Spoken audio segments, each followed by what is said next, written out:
well-known fact that I contemplated murdering a near relation, provided I could only induce one to have the weakness to become my benefactor. It was a very dark night when it was all over, and when I set out with Mr. Wopsle on the walk home. Beyond town, we found a heavy mist out, and it fell wet and thick.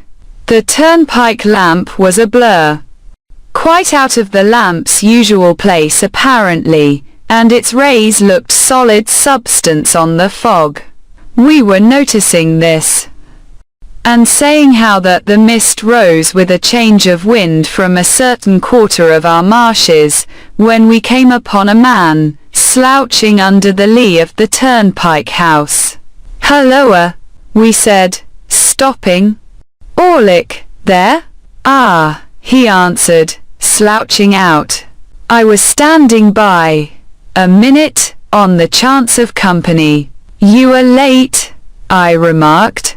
Orlick not unnaturally answered, "Well, and you're late?" "We have been," said Mr. Wopsle, exalted with his late performance, "we have been indulging, Mr. Orlick, in an intellectual evening." Old Orlick growled, as if he had nothing to say about that, and we all went on together. I asked him presently whether he had been spending his half-holiday up and down town. "Yes," said he, "all of it. I come in behind yourself. I didn't see you, but I must have been pretty close behind you. By the by, the guns is going again." "At the hulks," said I. "There's some of the birds flown from the cages. The guns have been going since dark about. You'll hear one presently." In effect, we had not walked many yards further, when the well-remembered boom came towards us, deadened by the mist, and heavily rolled away along the low grounds by the river, as if it were pursuing and threatening the fugitives. "A good night for cutting off in," said Orlick. "We'd be puzzled how to bring down a jailbird on the wing tonight." The subject was a suggestive one to me, and I thought about it in silence. Mr. Wopsle, as the ill-requited uncle of the evening's tragedy, fell to meditating aloud in his garden at Camberwell. Orlick, with his hands in his pockets, slouched heavily at my side. It was very dark, very wet, very muddy, and so we splashed along. Now and then, the sound of the signal cannon broke upon us again, and again rolled sulkily along the course of the river. I kept myself to myself and my thoughts. Mr. Wopsle died amiably at Camberwell, and exceedingly game on Bosworth Field, and in the greatest agonies at Glastonbury. Orlick sometimes growled, beat it out, old Clem," with a clink for the stout, old Clem. I thought he had been drinking, but he was not drunk.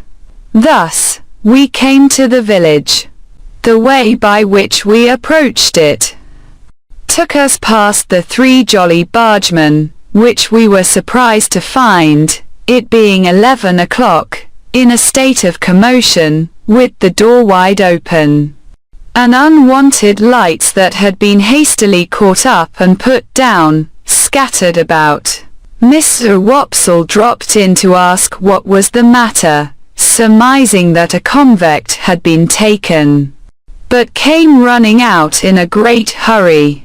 "There's something wrong," said he, without stopping, "up at your place, Pip. Run all." "What is it?"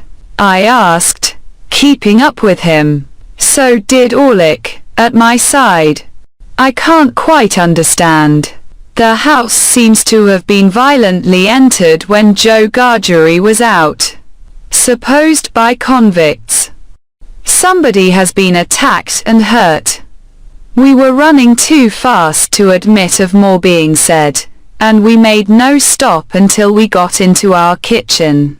It was full of people, the whole village was there. Or in the yard, and there was a surgeon, and there was Joe, and there was a group of women, all on the floor in the midst of the kitchen. The unemployed bystanders drew back when they saw me. And so I became aware of my sister, lying without sense or movement on the bare boards where she had been knocked down by a tremendous blow on the back of the head, dealt by some unknown hand when her face was turned towards the fire, destined never to be on the rampage again, while she was the wife of Joe.